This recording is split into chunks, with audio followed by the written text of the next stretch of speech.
Hello guys, वापस से आप सभी का स्वागत है हमारे यूट्यूब चैनल में।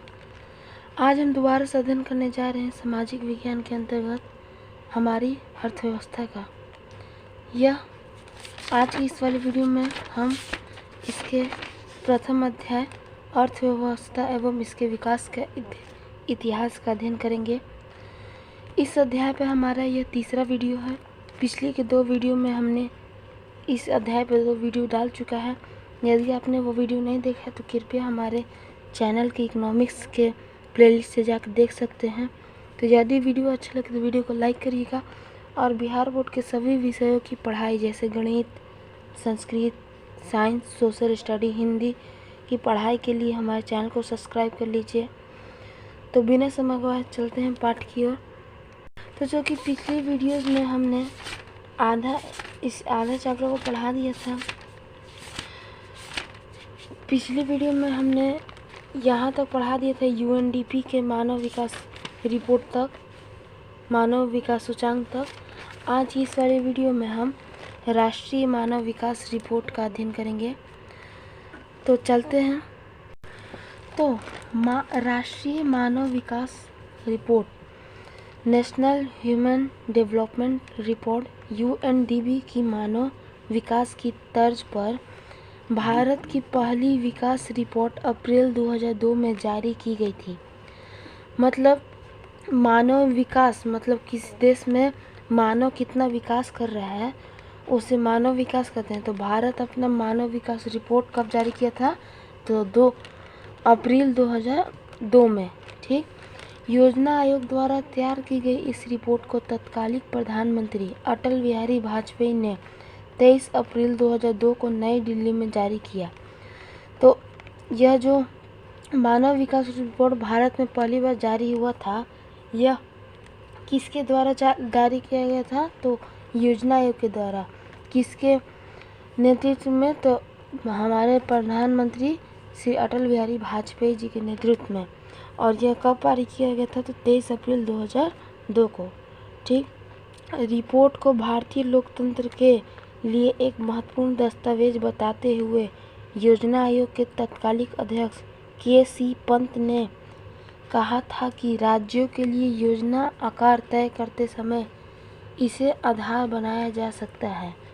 इस पहली राष्ट्रीय मानव विकास रिपोर्ट NHDR में 1981, 1991, 2001 के लिए राज्य तथा संघीय क्षेत्रों में HDI मूल्यों का अनुपात लगाया गया था। इस रिपोर्ट में विकास की विभिन्न दरें विभिन्न थी। केरल का रैंक सबसे ऊपर था, जबकि बिहार, मध्य प्रदेश, असम, राजस्थान और उत्तर प्रदेश का रैंक सबसे नीचे था। देखिए यहाँ पे दिया है कि जब यह रिपोर्ट पारित किया गया तो उस मानव विकास रिपोर्ट में सबसे ऊपर रैंक पे कौन था? तो केरल था, हमारा दक्षिणी राज्य केरल। ठीक। जबकि बिहार, मध्य प्रदेश, असम, राजस्थान और उत्तर प्रदेश का रैंक सबसे नीचे था। पर ये बीमारू क्या है? तो बीमारू ये कई बार एग्जाम में पूछा जाता है ऑब्जेक्टिव में कि निम्नलिखित में कौन से राज्य बीमारू हैं। ऑप्शन आपको दे देगा बिहार, यूपी, राजस्थान, इनमें से सभी। तो इनमें से सभी मान दीजिएगा। बीमारू का मतलब बी से बिहार, आई से बिहार, एम से मध्य प्रदेश, आर से राजस्थान, यू से उत्तर प्रदेश और ए से असम। बीमारू का यही फुल फॉर्म होता है। हमारे बिहार भी इन बीमारू राज्यों में गिना जाता है क्योंकि यह इसका मानव विकास रिपोर्ट कम है। ठीक। तो आशा करते हैं आपको मानव विकास रिपोर्ट समझ में आ गया हो। चलते हैं इसी में आगे। फिर हमारा अगला टॉपिक है आधारिक संरचना, इंफ्रास्ट्रक्चर। अब ये आधारिक संरचना क्या है? तो आधारिक संरचना का मतलब उन सुविधाओं तथा सेवाओं से है जो देश के आर्थिक विकास के लिए सहायक होते हैं। वे सभी तत्व जैसे बिजली, परिवहन, संचार, बैंकिंग, स्कूल, कॉलेज, अस्पताल आदि देश के आर्थिक विकास के आधार पर उन्हें देश का आधारिक संरचना, आधारभूत ढांचा कहा जाता है। मतलब आधारिक संरचना किसी भी देश में बिजली की सुविधा कैसी है, परिवहन की सुविधा कैसी है, स्कूल कॉलेज कितने, अस्पताल कितने हैं। तो जिसमें ये सब ज़्यादा होंगे उस देश का आधारिक संरचना सही होगा, और जिसमें इससे आधारिक संरचना का अभाव होगा वह देश पिछड़ा होगा, देश या राज्य। तो किसी देश के आर्थिक विकास में आधारिक संरचना का बहुत महत्वपूर्ण स्थान है। जिस देश का आधारभूत ढांचा जितना अधिक विकसित होगा वह देश उतना ही अधिक विकसित होगा। अभी हमने बताया था कि जिस देश का आधारभूत संरचना यानी आर्थिक संरचना मजबूत होगा वह अधिक विकसित होगा, और जिसका कम होगा वो पिछड़ा होगा। ठीक है, तो आशा करते हैं आपको आधारिक संरचना आगे और समझ में, इसे नोट कर लीजिए। तो चलते हैं हम आगे। फिर हमारा अगला टॉपिक है बिहार के विकास की स्थिति। बिहार का इतिहास काफ़ी गौरवशाली रहा है। यही बिहार है जहाँ गौतम बुद्ध को ज्ञान प्राप्त हुआ। महावीर के शांति का संदेश यहीं दिया था। चंद्रगुप्त, अशोक, शेरशाह, गुरु गोविंद सिंह, बाबू वीर कुंवर सिंह, देशरतन डॉक्टर राजेंद्र प्रसाद का जन्म इसी बिहार में हुआ था। बिहार में ही महात्मा गांधी ने चंपारण आंदोलन का बिगुल फूंका था। बिहार ही लोकनायक जयप्रकाश ने संपूर्ण क्रांति का नारा दिया। लोकगीत का भिखारी ठाकुर का जन्म इसी बिहार में हुआ था। लेकिन वही बिहार आज कई तरह की समस्याओं का शिकार है। यहाँ गरीबी, बेरोजगारी, भ्रष्टाचारी, अशांति का माहौल है। साधनों के मामले में धनी होते हुए भी बिहार की स्थिति दयनीय है। आज बिहार अति पिछड़े में गिना जाता है। हमें यह कहकर बहुत बुरा लगता है कि बिहार हमारा पिछड़े राज्यों में गिना जाता है। पहले के इतिहास में बिहार इतना डेवलप था, इतना बिहार नामी था, जहाँ गौतम बुद्ध ज्ञान प्राप्त करने आए थे बोध गया में। महावीर अपना शांति संदेश लाए थे। और शेरशाह, अशोक, चंद्रगुप्त, गुरु गोविंद सिंह, वीर कुंवर, राजेंद्र प्रसाद सभी का जन्म यही हुआ। गांधी जी ने भी चंपारण आंदोलन यहीं से शुरू किया। लोकनायक जयप्रकाश ने संपूर्ण क्रांति का यहीं से नारा दिया। परंतु आज हमारा बिहार क्या है? गरीब है, बेरोजगार है, भ्रष्टाचार है, अशांति का माहौल है। तो फिर इसी में आगे है कि बिहार के पिछड़ेपन के कारण, आर्थिक दृष्टि से बिहार के पिछड़ेपन के कुछ प्रमुख कारण इस प्रकार हैं। यहाँ पे कुल 8 कारण दिए गए हैं। पहला, तेजी से बढ़ती हुई जनसंख्या। दूसरा, आधारिक संरचना का अभाव। तीसरा, कृषि पर निर्भरता, बाढ़ तथा सूखा की क्षति, औद्योगिक पिछड़ापन, गरीबी, खराब विधि व्यवस्था, कुशल प्रशासन का अभाव। तो चलिए इन लोग को बारी बारी से समझ लेते हैं। तो सबसे पहला है हमारा तेज़ी से बढ़ती हुई जनसंख्या। जैसा कि हम लोग जानते हैं बिहार में जनसंख्या काफ़ी तेज़ी से बढ़ रही है, जिसके चलते यहाँ जितना साधन है वह कम भी हो रहा है और जनसंख्या बढ़ते ही जा रही है। अब संसाधन कम रहेगा और जनसंख्या ज़्यादा रहेगी तो वह देश कहाँ विकसित होगा, वह राज्य। ठीक, फिर आगे हमारा आधारिक संरचना का अभाव। तो हमने अभी पढ़ लिया था आधारिक संरचना किसे कहते हैं? जिस देश में परिवहन, उद्योग, सड़क इत्यादि हो वह आधारिक संरचना उसी को कहते हैं। ठीक, बिहार में तो ना कहीं सही की सड़कें हैं, ना किसी प्रकार का उद्योग है, इसीलिए आधारिक संरचना का अभाव भी एक मुख्य मुद्दा है। फिर तीसरा है हमारा कृषि पर निर्भरता। तो हमारे बिहार की अर्थव्यवस्था पूरी तरह से कृषि पर निर्भर है। यहाँ की अधिकांश जनता कृषि पर निर्भर है, लेकिन हमारी कृषि की हालत भी ठीक नहीं है। यहाँ कृषि काफ़ी पिछड़ी हुई है, इसके चलते उपज भी कम होता है। यानी बिहार में आधा से ज़्यादा लोग कृषि पर निर्भर होते हैं, लेकिन यहाँ पे कृषि करने के लिए ना तो किसी भी प्रकार का विशेष उपकरण है और ना ही नई नई तकनीकें हैं, इसीलिए हमारी कृषि भी पिछड़ी हुई है और उपज भी कम होता है। ठीक, फिर अगला हमारा बाढ़ तथा सूखा से क्षति। बिहार एक ऐसा राज्य है जो जिसमें लगभग प्रत्येक साल बाढ़ तो आ ही जाता है कोसी नदी के द्वारा। कि बिहार में, खासकर उत्तरी बिहार में नेपाल से आए जल से बाढ़ आती है। इस साल कम या अधिक बाढ़ का आना बिहार में तय है। पिछले साल 2008 में कोसी बाढ़ का प्रलय हमारे सामने है।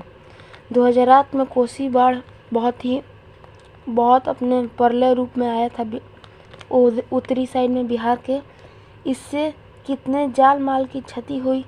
इस साल 2009 में भी नेपाल से आए जल ने बागमती नदी में बाढ़ देखने को मिला। क्योंकि यह हमने बता दिया कि यह बुक पुराना है, 2009 का है, इसीलिए इसमें कह रहा है इस साल।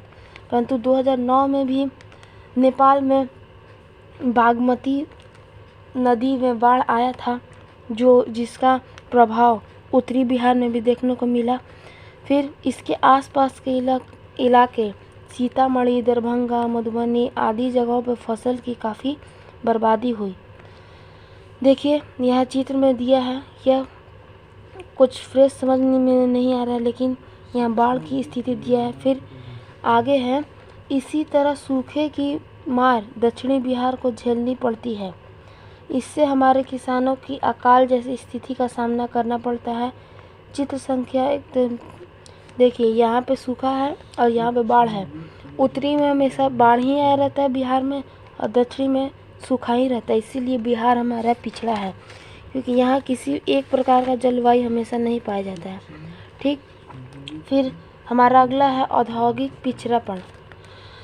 किसी भी देश या राज्य के लिए उद्योग का विकास जरूरी होता है, लेकिन बिहार में औद्योगिक विकास कुछ दिखता ही नहीं है। यहाँ के सभी खनिज क्षेत्र एवं बड़े उद्योग का प्रतिष्ठित अभियंत्रिकी संस्थाएं सभी झारखंड में चल गए हैं।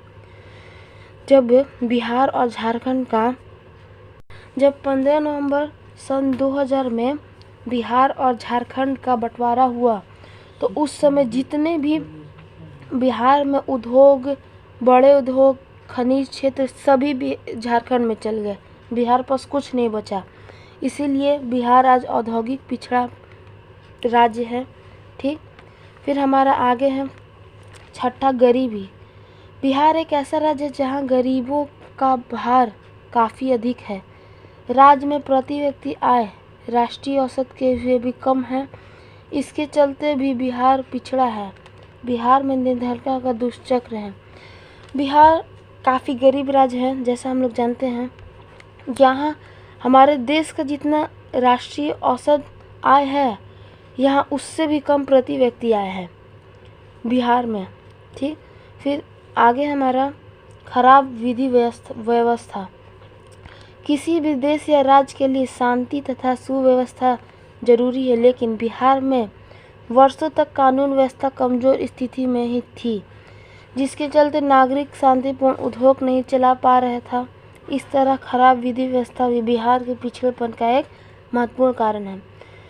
खराब विधि व्यवस्था मतलब यहाँ के जो नेता हैं, जितने भी नेता हैं, सब भ्रष्टाचार किए, सब अपना फ़ायदा उठाए, चल दिए।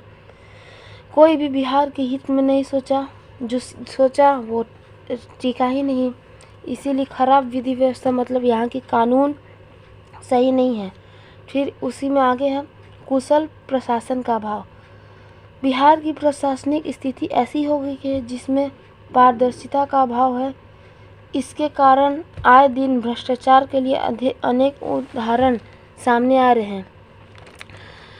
तत्कालिक राज्यपाल ने राष्ट्रीय विकास परिषद में 27 जून 2005 को अपने अभिभाषण में बिहार की आर्थिक स्थिति का जो लेखा प्रस्तुत किया था, वह उपरोक्त तालिका में स्पष्ट किया गया है।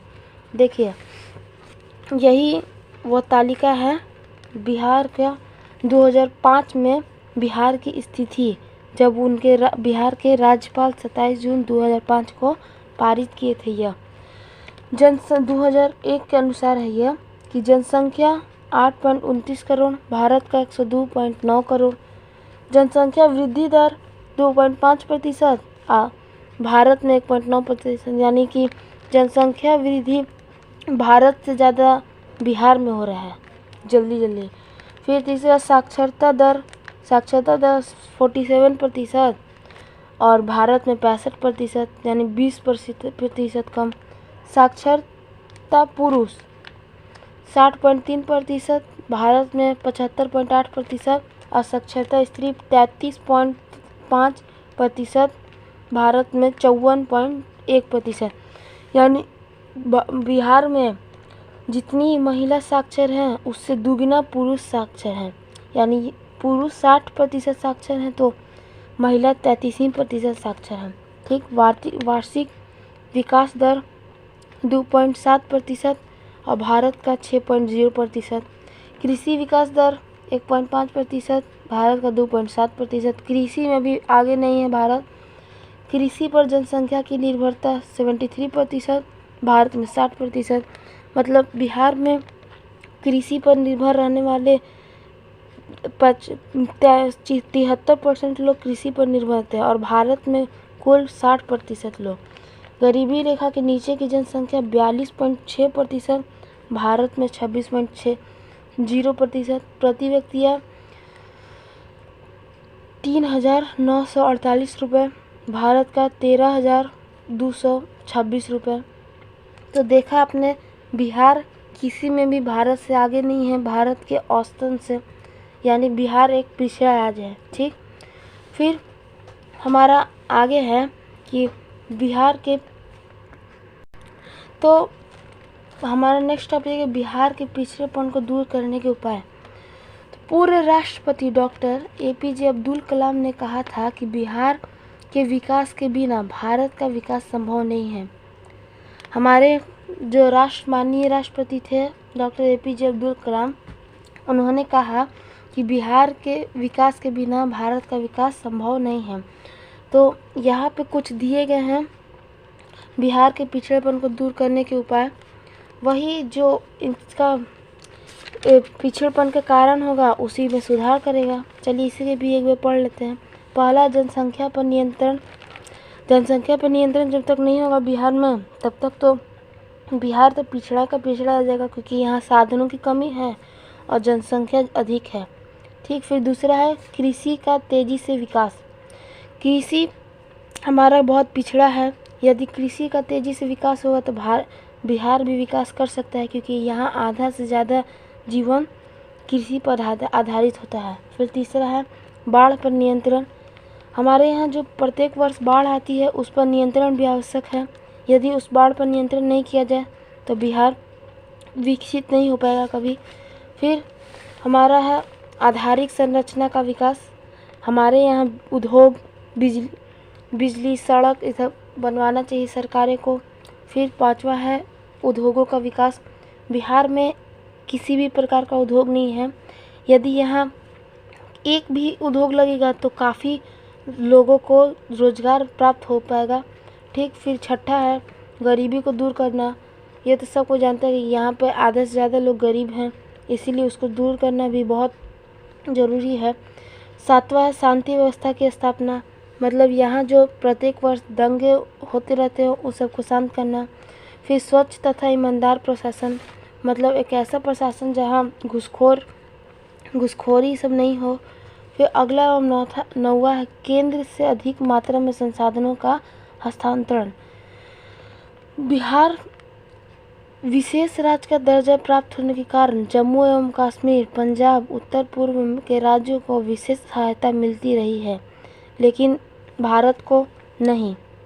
15 नवंबर 2000 को बिहार से झारखंड को अलग हो जाने के बाद खनिज बहुमूल्य क्षेत्र झारखंड में चले गए हैं और बिहार के पास उर्वरक भूमि तथा कुछ ही उद्योग रह गए हैं। तो इसीलिए केंद्र से बिहार को अधिक मात्रा में संसाधन मांगना चाहिए। ठीक, फिर हमारा नेक्स्ट टॉपिक है देश के आर्थिक विकास में बिहार की भूमिका। तो यहाँ दिया, यदि भारत का विकास करना है तो बिहार का विकास करना आवश्यक है। यह हमारे अटल बिहारी वाजपेयी ने भी कहा था। फिर आगे है एक प्रसिद्ध अर्थशास्त्री कुजनेट ने विश्व के संदर्भ में यह कहा था कि गरीबी कैंसर रोग की तरह है। जिस तरह शरीर का एक छोटा सा भाग से कैंसर पूरे शरीर में विभाजित हो जाता है, ठीक उसी तरह गरीब पूरे विश्व को के लिए घातक है जब किसी एक देश में हो जाए तो। ठीक, फिर आगे है बिहार देश का एक ऐसा राज्य जहाँ अत्यधिक उर्वरक भूमि है। हिमालय से निकलने वाली नदियाँ अनवरत जल प्रवाह होते रहता है। यहाँ धरती के नीचे कम सतह पर जल प्राप्त हो जाता है। यदि बिहार में नदियों का परस्पर जोड़कर जल संसाधन के उपयोग में योजना को लागू कर दिया जाए तो उत्तरी बिहार को बाढ़ की विभीषिका से बचाया जा सकता है और तथा दक्षिणी बिहार की सिंचाई की उपलब्धता सूखे से राहत मिल सकती है। मतलब बिहार जब हिमालय से नदियाँ आती है बहुत सारी, तो बिहार का मिट्टी हमेशा बराबर रहता है, हमेशा उर्वरक रहता है। और बिहार उत्तर में होने के कारण इसके भूमि के कम ही सतह पर पानी मिल जाता है, जिससे यदि हम पानी उत्तर बिहार से पानी को लेकर और दक्षिण बिहार में सिंचाई के लिए उपलब्ध करवाए तो दक्षिण बिहार में कभी भी सूखा नहीं आएगा और उत्तर बिहार के लोगों को बाढ़ से राहत मिलेगी। ठीक, फिर हमारा अगला टॉपिक है मूलभूत आवश्यकताएं तथा विकास का संबंध। तो इसमें एक टॉपिक है गरीबी रेखा। गरीबी रेखा को निर्धारित करने के लिए योजना आयोग द्वारा सीमांकन किया गया है। गरीबी रेखा कैलोरी मापदंड पर आधारित है। ग्रामीण क्षेत्रों में 2400 कैलोरी तथा शहरी क्षेत्रों में कई सौ कैलोरी प्रति व्यक्ति प्रतिदिन निर्धारित किया गया है। मतलब गरीबी रेखा एक ऐसी रेखा है, इसमें एक मापदंड तैयार किया गया है कि गांव में रहने वाले लोगों को यदि दिन भर में 2400 कैलोरी भोजन प्राप्त हो जाता है, विटामिन प्राप्त हो जाता है, तो वह गरीब नहीं है। और शहरी लोगों को कई सौ कैलोरी प्राप्त हो जाता है तो वह गरीब नहीं है। तो इसी को गरीबी रेखा पॉवर्टी लाइन कहते हैं। और जो इस गरीबी रेखा के नीचे रहता है उसे BPL कहा जाता है, यानी बिलो पॉवर्टी लाइन कहते हैं। हमारा एक राशन कार्ड भी बनता है जिसे हम BPL कार्ड कहते हैं। ठीक है, तो आशा करते हैं आपको गरीबी रेखा भी समझ में आ गया हो। फिर चलते हैं आगे। फिर हमारा अगला टॉपिक है नरेगा। नरेगा क्या है? तो ग्रामीण रोजगार देने का एक राष्ट्रीय योजना है जिसके अंतर्गत ग्रामीण मजदूरों को साल में कम से कम 100 दिनों के लिए रोजगार देने की व्यवस्था है। इसके लिए न्यूनतम मजदूरी निर्धारित की गई है। नरेगा एक राष्ट्रीय योजना है जिसके अंतर्गत ग्रामीण मजदूर जो होते हैं उसे एक साल में कम से कम 100 दिन के लिए रोजगार देने का निर्धारित किया जाता है। ठीक, नरेगा का फुल फॉर्म होता है national rural development graduate act. अब इस नरेगा को बदलकर मनरेगा कर दिया गया है, जिसमें Mahatma Gandhi national rural employment graduate act कहते हैं। इसका हिंदी होगा ग्रामीण रोजगार राष्ट्रीय ग्रामीण रोजगार गारंटी अधिनियम। ठीक, तो इस प्रकार से हमने 3 वीडियो में इस पूरे अध्याय को समझा दिया। यदि आपको इस अध्याय का अभ्यास प्रश्न चाहिए तो कमेंट में ज़रूर बताइएगा, हम उस पर भी एक वीडियो बना देंगे। यदि वीडियो अच्छा लगे तो वीडियो को लाइक करिएगा और बिहार बोर्ड के सभी विषयों की पढ़ाई जैसे science, math, English, Hindi, Sanskrit सभी विषयों की पढ़ाई के लिए हमारे चैनल को सब्सक्राइब कर दीजिए। तो मिलते हैं आपसे अगली वीडियो में, तब तक के लिए धन्यवाद।